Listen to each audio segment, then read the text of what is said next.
कि पार्टी के लोग तो कह रहे हैं कि चुनाव से पहले एक चुने हुए मुख्यमंत्री को जेल में भेजकर भारतीय जनता पार्टी ने बड़ा जुल्म किया। अब कोर्ट ने ही रिलीफ नहीं दी।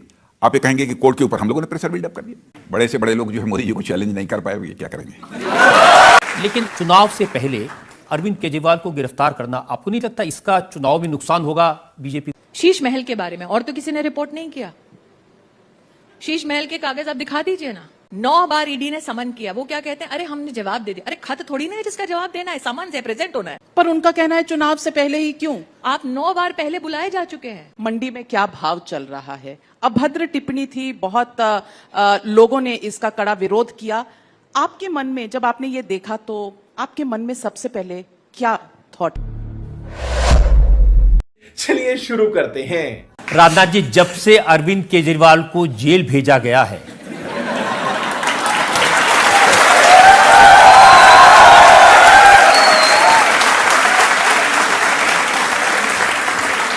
उनकी पार्टी के लोग कह रहे हैं कि बीजेपी ने लोकतंत्र की हत्या कर दी। हम लोगों ने तो जेल भेजा नहीं है। आपने देखा होगा कि कोर्ट वो गए थे और कोर्ट ने उन्हें कोई रिलीफ नहीं दी, बल्कि शायद जहां तक मेरी जानकारी है कि जो इन्वेस्टिगेटिंग एजेंसी हैं, ईडी वगैरह, उनको बुलाकर सारे डॉक्यूमेंट्स वगैरह देखे थे। उसके बाद उन्होंने फैसला किया कि नहीं, हम ऐसी सूरत में हम बेल नहीं देंगे। लेकिन उनकी पार्टी के लोग तो कह रहे हैं कि चुनाव से पहले एक चुने हुए मुख्यमंत्री को जेल में भेजकर भारतीय जनता पार्टी ने बड़ा जुल्म किया है। नहीं तो ये हम लोगों से क्यों सवाल पूछा जाना चाहिए? भाई आपकी सरकार है। नहीं, हम लोगों ने जेल नहीं भेजा है। उनके खिलाफ तो जो इंक्वायरी चल रही थी, जो ईडी इंक्वायरी कर रही थी, उन्हें चार्जेस फ्रेम किए। और जहां तक मेरी जानकारी है, उसके पहले 9 सम्मन भी भेजे गए थे कि आप अपना समय दीजिए, हम आपसे कुछ बात करना चाहते हैं, क्या तथ्य हैं क्या नहीं है।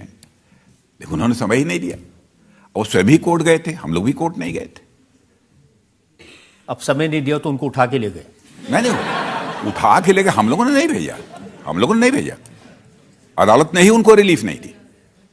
अभिषेक मनु सिंघवी तो बहुत बड़े वकील हैं, राज्यसभा के मेंबर भी रहे हैं, आप जानते हैं उन्हें अच्छी तरह से। उन्होंने सुप्रीम कोर्ट के सामने कहा कि अरविंद केजरीवाल को रिलीफ दे दीजिए, उन्हें जेल से छोड़ दीजिए, वरना जिस दिन चुनाव हो रहा होगा, आखिरी दिन वोट डाला जा रहा होगा, तो सारे के सारे विरोधी दलों के नेता जेल में होंगे। पता नहीं किस आधार पर उन्होंने कहा। अब देखिए क्या होता है 2 महीने।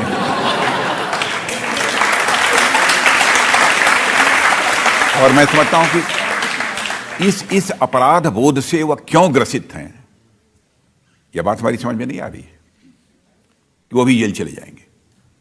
क्योंकि सरकार ने जेल नहीं भेजा इनको। माने मोदी जी ने जेल भेज दिया होगा और किसी ने जेल भेज दिया होगा, ऐसा नहीं हुआ है। ईडी ने उनसे कुछ क्वेरीज करनी चाहिए, उनसे कुछ सवाल पूछने थे, सम्मन दिया कि आइए बैठिए, आपके साथ हम बात करना चाहते हैं। 9 बार समय नहीं दिया, फिर वो कोर्ट में गए कि कोई न कोई रिलीफ मिल जाए, हमको जेल न जाना पड़े।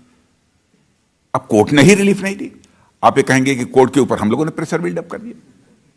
नहीं, वो कहते हैं कि ये ईडी और सीबीआई का इस्तेमाल करते हैं और अरविंद केजरीवाल अकेले ऐसे नेता हैं जो नरेंद्र मोदी को चुनौती दे सकते हैं, उन्हें हरा सकते हैं, इसलिए उन्हें इलेक्शन से पहले भेज दिया।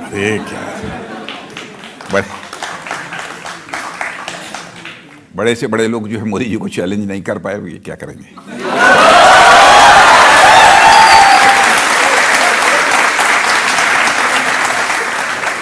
एक और चैलेंजर हैं मोदी जी के, राहुल गांधी। उन्होंने अरविंद केजरीवाल के अरेस्ट होने के बाद ट्विटर पर लिखा, डरा हुआ तानाशाह मरा हुआ लोकतंत्र चाहता है। ऐसे अपशब्दों का प्रयोग प्राइम मिनिस्टर के लिए यही लोग कर सकते हैं। लेकिन चुनाव से पहले अरविंद केजरीवाल को गिरफ्तार करना, आपको नहीं लगता इसका चुनाव में नुकसान होगा बीजेपी को? अरे बाबा, हम लोगों ने गिरफ्तार किया है। आप ये क्यों कह रहे हैं रजत जी, क्यों गिरफ्तार करना है? इसलिए राजनाथ जी के केस तो ईडी ने किया, केस तो सीबीआई ने किया। इन्वेस्टिगेटिंग एजेंसी ये बहुत पहले से जो है सारे मामले की छानबीन कर रही थी। कुछ लोग 1.5 साल पहले इसी मामले में जेल जा चुके हैं। वो एक कंटिन्यूअस प्रोसेस था, उसमें वो जेल गए। कि अब चुनाव आ गया इसलिए पकड़ लो। भाई देश जानता है कि बाहर ही रहते तो क्या कर लेते।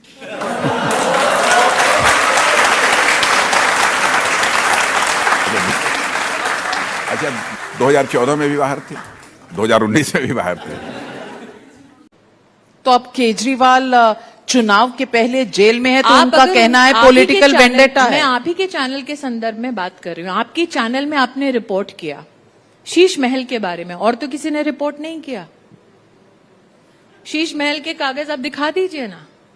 तो महल बनाए वो, महल कैसे बना और जनता की तिजोरी कैसी लुटी, अगर वो प्रश्न आप कर लें या हम कर लें तो गलती हमारी है।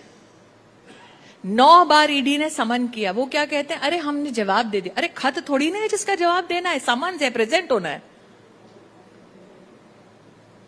और आपको जब समन करते हैं तो क्या कहते हैं कि आपके पास अगर इस संदर्भ में कोई जानकारी है, तफ्तीश में हमारी मदद कर दीजिए।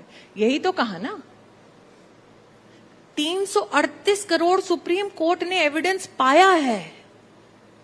ये जो रिमांड हुई है उसमें क्या कहा गया, 3 बार मुख्यमंत्री स्वयं घोटालेबाजों से स्वयं मिले हैं डील पक्की करने के लिए। उनमें से एक मुलाकात होती है दिल्ली की सेक्रेटेरिएट में।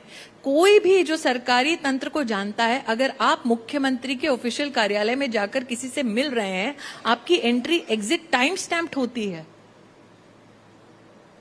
बैंक के ट्रांसफर्स हैं, आईटी की रेट्स तो छोड़िए, बैंक का ट्रांसफर है, तो एविडेंस ना देखा जाए। लेकिन अरविंद केजरीवाल देखकर अगर एजेंसी कहे कि आप थोड़ा अगर जवाब दे दें तो पुष्टि हो जाएगी, आप वो जवाब भी ना दें। पर उनका कहना है चुनाव से पहले ही क्यों? आप 9 बार पहले बुलाए जा चुके हैं, तो क्या आप जानबूझ के 9 बार समन स्किप कर रहे थे ताकि चुनाव तक आपको कोई हाथ न लगाए? जबकि अगर आप रिमांड की एप्लीकेशन देखिए, उसमें लिखा है आपने पैसा कहां इस्तेमाल किया, गोवा के विधानसभा के चुनाव में इस्तेमाल किया, और उल्लेख है पंजाब के चुनाव में भी इस्तेमाल किया। ये पैसा जो लूट रहे हैं, स्कैम कर रहे हैं, थोड़ा घर पे रख रहे हैं, थोड़ा अपनी राजनीतिक शक्ति को बढ़ाने के लिए कर रहे हैं। तो आपको लगता है ये जो लूट चुके हैं पैसा दिल्ली से, ये निष्पक्षता से ये वाला चुनाव लड़ने वाले हैं? आपका इधर नाम अनाउंस हुआ और उधर कांग्रेस पार्टी की सोशल मीडिया हेड ने, सुप्रिया श्रीनेत ने एक ट्वीट किया, एक सोशल मीडिया पे पोस्ट डाला माफ कीजिएगा, और कहा उन्होंने कि मंडी में क्या भाव चल रहा है। अभद्र टिप्पणी थी, बहुत लोगों ने इसका कड़ा विरोध किया। आपके मन में जब आपने ये देखा तो आपके मन में सबसे पहले क्या थॉट आया? मुझे बहुत दुख हुआ।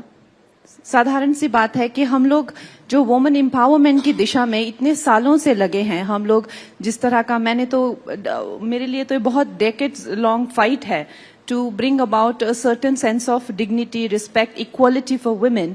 और ये विमेन कॉज को कितना पीछे ले जाता है। इस तरह की जो भी हम टिप्पणी एक महिला पे करते हैं कि तुम्हारा भाव क्या है या इसका रेट कार्ड क्या है, क्योंकि उन्होंने किसी तरह के